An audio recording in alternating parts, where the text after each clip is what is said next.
Okay guys, அந்த video பார்த்துட்டேன். ஓரளவுக்கு நல்லா தான் இருக்குது. ஆக்சுவலாக பேசிக்காகவே அந்த அவர் என்ன பண்ணுறாருன்னா, அந்த ஜூனியர்ஸ்ட்டை அவர் சொல்கிறார், இந்த மாதிரி தான் ஃபஸ்ட்டு வந்து நம்ம ஒரு லவ்வில் ஸ்டார்ட் பண்ணுறோம். அந்த லவ் எப்படின்னா, ஒரு ஸ்டூடெண்ட் தான், ஒரு ஸ்டூடெண்ட் வந்து ஒரு ஸ்டூடெண்ட்டை லவ் பண்ணுறான்.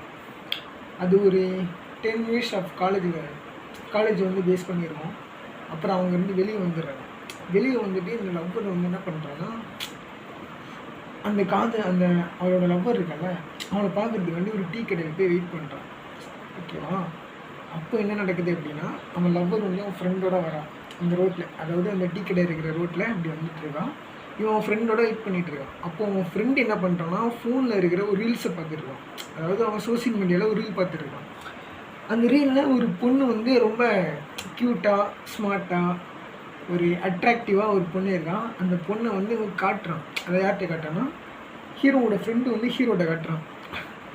மச்சான் அந்த வீடியோ பாடுறா, அந்த பொண்ணு செம்மையாக இருக்காடா அப்படின்னு காட்டுறான். ஓகே, அவன் என்ன பண்ணிட்டான்னா, அதை வந்து அவாய்ட் பண்ணுறான். இது எதுக்கடா என்ன காட்டுற அப்படின்னு சொல்லிட்டு அவாய்ட் பண்ணுறான். அட் சேம் டைம் அவன் ஆள் வந்து அந்த டீ கடையை ஜஸ்ட் அப்படி கிராஸ் பண்ணுறான், இப்படி லைட்டாக. இவன் என்ன பண்ணிட்டான், டீ குடிச்சிட்டு இருந்தவன் டப்புன்னு டீ கிளாஸை தூக்கி போட்டு போயிட்டான். தூக்கி போட்டு போனோடனே அந்த டீ கிளாஸ் வந்து பக்கத்தில் இருக்கிற ஒரு கேங், அதாவது ஒரு காமெடி ரவுடி கேங்னு வச்சுக்கோங்க, சும்மா ஒரு 10 minutes ஸ்கிரிப்டுக்காண்டி, ஓகேவா? அந்த கேங்கு மேலே போய் விழுந்துருன்னா ஜஸ்ட் வந்து விழுந்துருது, ஓகேவா? இவன் ஹீரோ வந்து போயிட்டான். ஹீரோட ஃப்ரெண்டு வந்து அங்கே உட்காந்துருக்கான். இவனுக்கு வந்து சுற்றி போட்டானுங்க அப்படியே ஒரு காமெடியான்னு வச்சுக்கோங்க, காமெடியாக ஒரு ஃபன்னாக அந்த மாதிரி. இவன் வந்து மைண்ட் வாய்ஸ், இவன் அப்படியே சுற்றி பார்க்குறான், என்ன கதைன்னு தெரியல. என்ன பண்ணிட்டானுங்க, இவன் போய் அவன் ஆளை பார்த்துட்டு இருக்கிற சேம் டைம் வந்து இவன் ஆள்கிட்ட பேசிக்கிட்டு இருக்கான். அவன் என்ன சொல்கிறான்னா, இங்கே எதுக்கு என்னை பார்க்க முடியல, என் வீடு பக்கத்தில் இருக்கு, என் வீட்டுக்கு தெரிஞ்சால் ப்ராப்ளம் ஆகிடும், ஈவினிங் நான் வந்து காஃபி ஷாப் வரேன், அங்கே வந்து மீட் பண்ணலாம் அப்படின்னு சொல்கிறான்.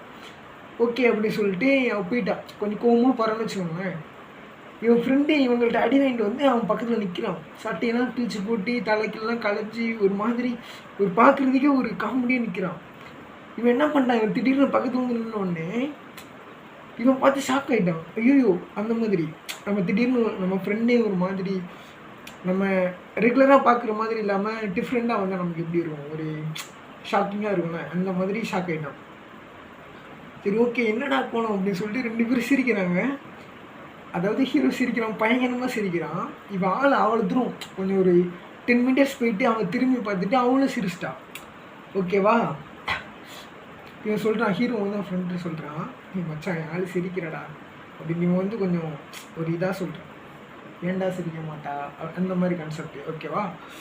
இதுக்கப்புறம் என்ன பண்ணுறாங்கன்னா, ஈவினிங் காஃபி ஷாப்பில் வந்து இது பண்ணிட்டுருக்காங்க. காஃபி ஷாப்பில் வெயிட் பண்ணிட்டுருக்கான் நம்ம ஹீரோ. அதாவது அவன் பேர் வந்து மைக்கிள்னு வச்சுக்கோங்க. வெயிட் பண்ணிகிட்டே இருக்கான். சரி அப்படி சொல்லிட்டு அப்போ அங்கே காஃபி ஷாப்பில் ஒரு டிவி சேனலில் நியூஸ் ஓடிட்டுருக்கு. இந்த மார்னிங் இவன் ஃப்ரெண்டு ரீல்ஸ் காமிச்சான்ல, ஒரு பொண்ணு க்யூட்டாக அட்ராக்டிவாக அந்த மாதிரி, அந்த பொண்ணே சடனாக இறந்துட்டாங்க, அந்த மாதிரி இறந்துட்டான் அப்படின்னு சொல்லிட்டு நியூஸில் போயிட்டு இருக்கு. யார் கொண்டாங்கன்னு தெரில. சரி, ஓகே அப்படின்னு சொல்லிட்டு இதாகவும் எடுத்துக்கல, சும்மா ஜஸ்ட் ஒரு ஃபன் அப்படின்ற மாதிரி விட்டுட்டான். சரி, ஆள் வந்து இவன்கிட்ட பேசிகிட்டு இருக்கா. இவங்க 2 பேரும் பர்சனலாக நிறைய பேசிகிட்டு இருக்காங்க. அட் த சேம் டைம் அவன் ஃப்ரெண்டு வந்து கால் பண்ணுறான். என்ன கால் பண்ணுறான் அப்படின்னா, இந்த மாதிரி மச்சான் என்கிட்ட ஒரு ஃபுட்டேஜ் இருக்கே, அந்த ஃபுட்டேஜ் நான் உனக்கு அனுப்புகிறேன், நீ வந்து பாரு அப்படின்றான். இல்லை மச்சான், நான் ஆளோட வெளியே இருக்கேன், நான் அப்புறமா வந்து பார்க்குறேன் அப்படின்னு இவன் சொல்கிறான். இவன் ஆள் என்ன சொல்கிறான்னா, இல்லை நீ போய் அந்த வேலையை முடிச்சுட்டு வா, நீ வந்து அவன் வந்து நியூஸ் ரிப்போர்ட்டராக வேலை பார்த்துட்டு இருப்பான் மைக்கில் வந்து. ஆக்சுவலாக ரீசனாக தான் ஜாயின் பண்ணியிருப்பான். இந்த வந்து ஃபுட்டேஜ் வந்து பாரு அப்படிங்கிறோம். சரின்னு சொல்லிட்டு இவன் போய் அந்த ஃபுட்டேஜை பார்ப்பான். அந்த ஃபுட்டேஜ் எப்படி இருக்குன்னா, இவன் காமிச்சானா அந்த பொண்ணு ரீல்ஸு, அந்த பொண்ணை வந்து இவங்க ஒரு 10 பேர் பிடிச்சி டார்ச்சர் பண்ணி வீடியோ எடுக்கிற மாதிரி ஒரு சீனில் இருக்கும். சரி, இவன் பார்த்துட்டு ரொம்ப ஷாக் ஆகிடுவான். என்னோட இப்படிலாம் இருக்குது அப்படின்னு சொல்லிட்டு ஷாக் ஆகிடுவான். இதை சொல்லலாமா வேணாமா, போலீஸ்கிட்ட நமக்கு ப்ராப்ளம் வருமா அப்படின்னு சொல்லிட்டு இவன் பத்திரமா வச்சுருவான். ஒரு 1 week 2 week கழிச்சு இவன் கூட வேலை பார்க்குற பொண்ணு வந்து சேம் தான், அந்த கூட வேலை பார்க்குற பொண்ணை வந்து கிட்னாப் பண்ணிடுறாங்க, ஓகேவா? ஆக்சுவலாக ஆமாம், கிட்னாப் பண்ணிடுறாங்க. கிட்னாப் பண்ணோடனே கிட்னாப் பண்ணிட்டு என்ன பண்ணிட்டாங்கன்னா, கிட்னாப் பண்ணி கொலை பண்ணிட்டாங்க. சரி இது ஒரு சம்பவம் இருந்தாலும் இப்போ கூட நம்ம அந்த வீடியோ யாருக்குமே அனுப்பலை. அதுக்கப்புறம் இந்த டிவி சீரியல்லாம் இருப்பாங்கள்ல, நான் ஆக்சுவலாக நான் அதை மென்ஷன் பண்ணலை, சும்மா ஒரு ஸ்கிரிப்டுக்காண்டி அதை வந்து ஒரு கேரக்டர் எடுத்திருக்கேன். அப்படி சொல்லிட்டு சில்க் சுமிதா அப்படின்றவங்க வந்து அந்த டைமில் வந்து ரொம்ப ட்ரெண்டிங்காக இருக்காங்க சீரியலில். ஓகேவா, இவங்க என்ன பண்ணிட்டாங்கன்னா அந்த பொண்ணை கடத்திட்டாங்க. இந்த நியூஸை இவங்க சேனலில் பப்ளிஷ் பண்ணுறாங்க. யார் சேனல்னால் மைக்கிள் வேலை பார்க்குற அவங்களோட சேனலில் பப்ளிஷ் பண்ணுறாங்க. மைக்கிள் தான் ஆக்சுவலாக பப்ளிஷ் பண்ணுறான். ஒரு 1 வீக் கழிச்சு வந்து கிட்னாப் பண்ண பொண்ணு வந்து ரீல்ஸில் வராங்க.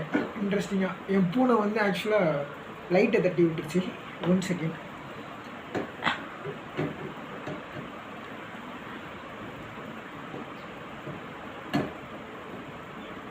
ஓகேவா,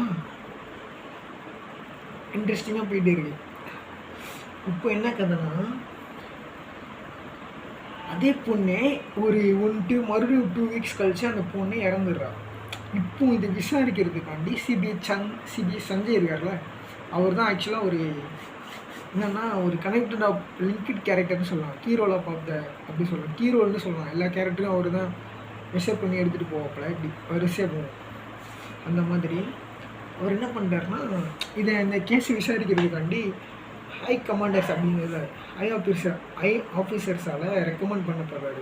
ஸோ அவர் அதனால் இந்த கேஸ் அவர் எடுத்து ஹேண்டில் பண்ணிருக்காரு. ஒரு 1 வீக் கழிச்சு இந்த கேஸில் வந்து என்ன பண்ணிட்டாங்கன்னா பிடிச்சிட்டாங்க. அதாவது ஒரு 3 பேரை நான் வந்து அரெஸ்ட் பண்ணிட்டாங்க இந்த கேஸில்.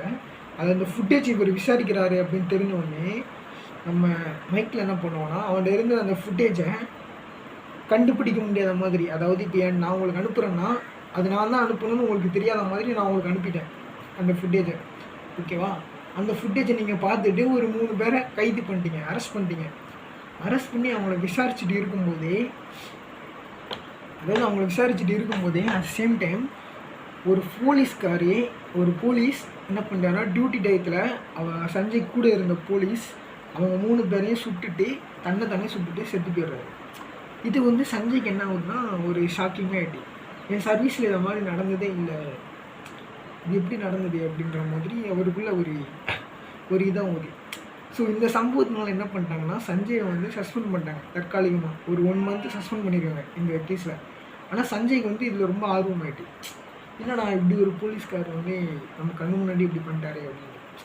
ஸோ இப்போ வந்து இதுக்கு பின்னாடிலாம் யார் இருக்கா அப்படின்னு அவர் யோசிச்சுட்டு இருக்கும்போது நம்ம வில்லனை இன்ட்ரோ பண்ணுறோம். வில்லன் வந்து சாதாரண நிலையிலங்க, அவன் வந்து சரியான பணக்காரன்னா ஒரு கிரேசி சைல்டு பிஹேவியர் கேரக்டர்னு சொல்லலாம். அந்த மாதிரி ஒரு கேரக்டர். எப்படின்னா, இப்போ நம்ம ஜாலியாக பேசிகிட்டே இருக்கும்போது டப்புன்னு பக்கத்தில் இருக்கவங்க கொண்டுட்டு அவன் சிரிச்சுட்டு இருப்பான். அந்த மாதிரி ஒரு கேரக்டர். எதுக்கு கொண்டானா அவனுக்கே தெரியாது. இந்த மாதிரி ஒரு கேரக்டர் வில்லனை கொண்டு வரும்போது எனக்கு ரொம்ப எக்ஸைட்மெண்ட்டாக இருக்குது. எப்படி நான் கடைசியில் கொண்டு போகிறேன்னு எனக்கு தெரியல. ஆனால் சரியான கேரக்டரே. இது ஒரு பக்கம் இருந்தாலும் இன்னொரு பக்கம் என்ன பண்ணுறாங்கன்னா, அதே மாதிரி இன்னொரு சம்பவம் நடக்குது. அப்போ வந்து சஞ்சய் ஃபீல்டில் இல்லை. அப்போ என்ன பண்ணிட்டாங்கன்னா, அந்த இடத்துக்கு இவங்க செக் பண்ணும்போது அங்கே ஒரு நிறைய சிம் கார்ட்ஸ், ஒரு 10-15 சிம் கார்ட்ஸ் கிடக்கு. அந்த சிம் கார்ட்ஸ் எல்லாம் கலெக்ட் பண்ணி அதை செக் பண்ணுறாங்க. ஸோ இதெல்லாம் யாரெல்லாம் யூஸ் பண்ணியிருக்கா, எந்தெந்த நம்பர் இருக்குது அப்படின்னு யூஸ் பண்ணுறாங்க. அப்போ ஒரு சிம் கார்டில் இருந்து மட்டும் ஒரு நம்பருக்கு 12 தடவை கால் போயிருக்கு. ஓகேவா, அது யார் அப்படின்னு செக் பண்ணும்போது சுந்தரம் அப்படின்ற ஒரு பெரிய அரசியல்வாதி. அவர் ஒரு பெரிய அரசியல்வாதி. ஓகேவா, அவருக்கு நம்பர் இருக்குது. ஓகேவா, இந்த நியூஸ் வந்து சிபிஐயோட ஃப்ரெண்ட்ஸ் மூலிமா அவருக்கு தெரிய வருது. ஆனால் அவர் ஒன்றும் பண்ண முடியாது, ஏன்னா அவர் ஒரு அரசியல்வாதி. ஓகேவா, இந்த சுந்தரத்துக்கு ரைட் ஹேண்ட் அப்படின்ட்டு ஒரு ரவுடி இருக்கு. அவன் ஜெயிலில் இருக்கான். அவன் வெளியே வர்றதுக்கு 1 வீக் தான் இருக்குது. அவன் வெளியே வந்துட்டான்னா சுந்தரத்தை யாராலும் தொட முடியாது. அந்த மாதிரி ஒரு கான்செப்டு. அவன் வெளியே ஒரு 1 வீக் தான் இருக்குது. ஸோ நம்ம சஞ்சய் வர ஃபீல்டில் இல்லை. ஸோ தி சேம் டைம் வந்து அந்த 1 வீக் கழிச்சு சுந்தரம் வெளியே வந்துட்டான்.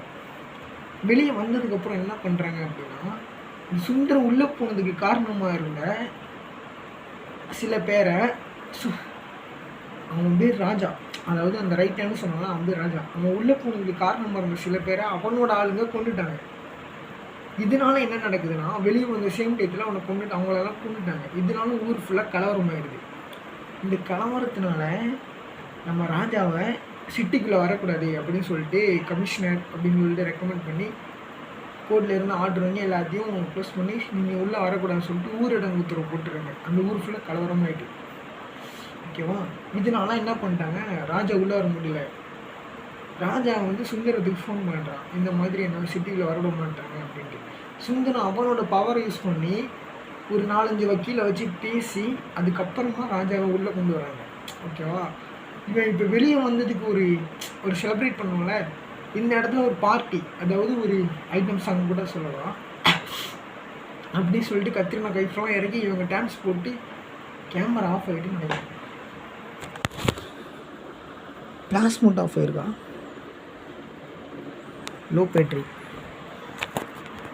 ஓகே, கிளாஸ் ஆஃப் ஆகுது. ஓகேவா?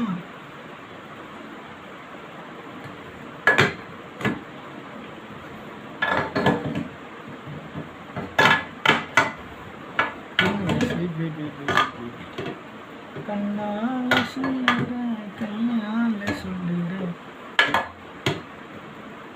அம்மு லைட்டை தட்டி விடுவாது. ஓகேவா? தம்பிட்டா வா வா.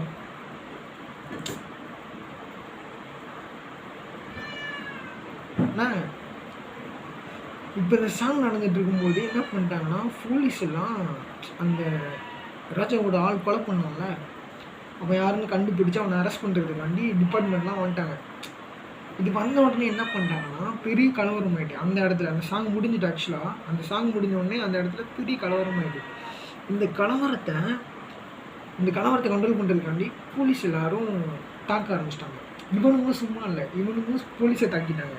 இதனால் பெரிய பிரச்சனை ஆகிட்டு உடனே என்ன பண்ணிட்டாங்கன்னா, ஷூட்டிங் ஆர்டர் கொடுத்துருக்காங்க.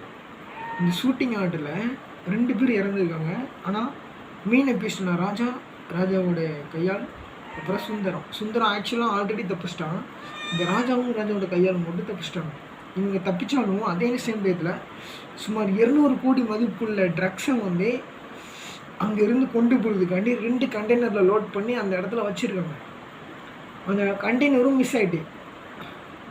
அப்போனா அந்த அந்த மினி வாரில் வின் பண்ணது ராஜா, அவனோட ஆளே, அவனோட கண்டெய்னர்ஸ்.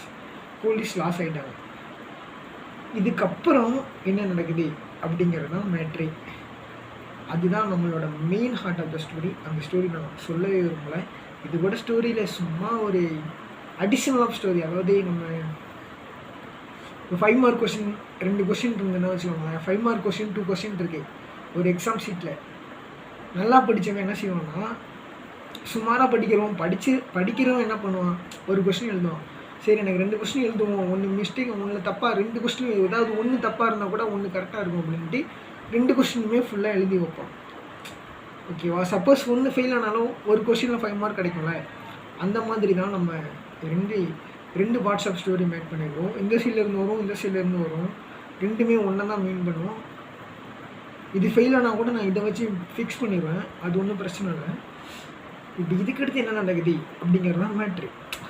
இன்னொரு பக்கம் நம்ம ஆர்மி உள்ள வராங்க. காய்ஸ், இது சரியான ஸ்டோரிங்க.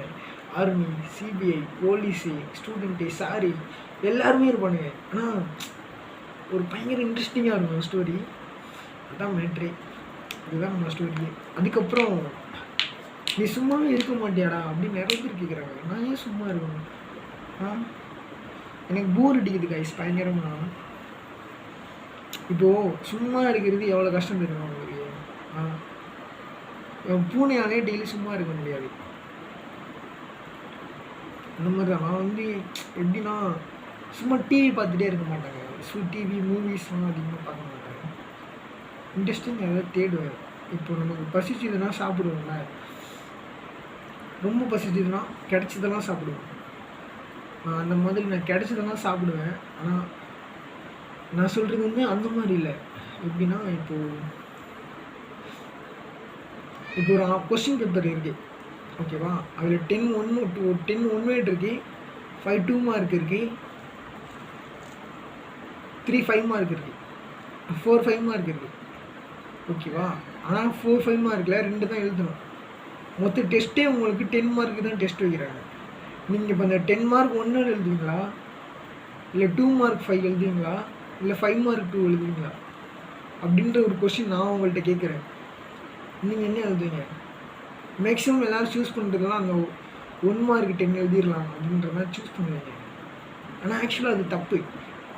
பேசிக்காக அது கரெக்டு தான். பட் உங்களால் அதில் நிறைய அண்டர்ஸ்டாண்ட் பண்ண முடியாது. ஒரு பெரிய கொஸ்டினுக்கு ஒரு மேடு தான் ஆன்சராக இருக்கும். எக்ஸாம்பிளுக்கு எப்படி சொல்லலாம், இந்தியாவோட 11வது பிரசிடெண்ட் யார், அவர் என்னெல்லாம் கண்டுபிடிச்சார், இதெல்லாம் அவர் கண்டுபிடிச்சது அப்படின்னு சொல்லிட்டு அவர் கண்டுபிடிச்சதெல்லாம் எழுதிட்டு இந்தியாவோட 11வது பிரசிடெண்ட் யார் அப்படின்னு கேட்டால் அப்துல் கலாம் அப்படின்னு ஈஸியாக சொல்லிடுங்க. அது 1 வேர்டு, அது 1 மார்க் தான் கிடைக்கும். அதே கொஸ்டினை இந்தியாவோட 11th பிரசிடெண்ட் யாருன்னு 5 மார்க்கில் கேட்டேன்னா அவரோட ஹிஸ்ட்ரியோடு எழுதணும். அதுதான் மேட்ரே. உங்களுக்கு புரியல, நான் சொல்ல வரதே புரியல. எப்படிதான் சொல்கிறது, பேசிக்காகவே நான் ஒரு ஆர்டிஸ்ட்டு. ரீசெண்டாக ஒரு படம் பார்த்தேன், குவைட் பிளேஸ் அப்படின்ற ஒரு படம் பார்த்தேன். நான் அந்த இடத்துல டேரக்டரோட மெத்தட்ஸ் என்னென்னு நான் கெஸ் பண்ணேன். ஆக்சுவலாக அந்த படத்தில் ஒரு ஆர்ட் வச்சுருப்பாங்க. அதாவது ஒரு ஆர்ட் சும்மா ஒரு சின்ன பையன் வரைவான். அப்போ எனக்கு புரியல, oh this is the art. Yes, anything movie is the very art. எல்லாமே ஆர்ட் தான். நீங்கள் ஒரு ஆர்டிஸ்ட்டாக இருந்தீங்கன்னா தான் உங்களால் கரெக்டான ஒரு மூவியை மேக் பண்ண முடியும். நான் சொல்கிறது வந்து உண்மையிலே ஆர்டிஸ்ட்டாக இருக்கணும்னா, எக்ஸாம்பிளுக்கு ஒரு ஆர்டிஸ்ட், டேரக்டர் ஒரு ஆர்டிஸ்ட்டாக இருக்கும். எல்லாமே ஆர்ட்டு தான். Anything art. பேபி கூட ஆர்ட்டு தான். அதை கூட நல்ல ஆர்டிஸ்ட் இருந்தால் தான் ஒழுங்காக வரைய முடியும். அது மட்டும் இல்லாமல் இது நம்ம லோகோ மில்க், அது உங்களுக்கு தெரியாது, லைட்டில் பவர் கம்மி கைஸ். சரி, ஓகே, நம்ம ஏன்டா கேப்பை திருப்பி போட்டிருக்கேன் அப்படின்னு யோசிக்கலாம். ரொம்ப நாள் கழிச்சு கேப் யூஸ் பண்ணிட்டேன்னா அதனால் கேப் கொஞ்சம் கோளாறாக இருக்குது. அதுதான் கைஸ். ஓகே, பாய், அப்புறமா மீட் பண்ணலாம்.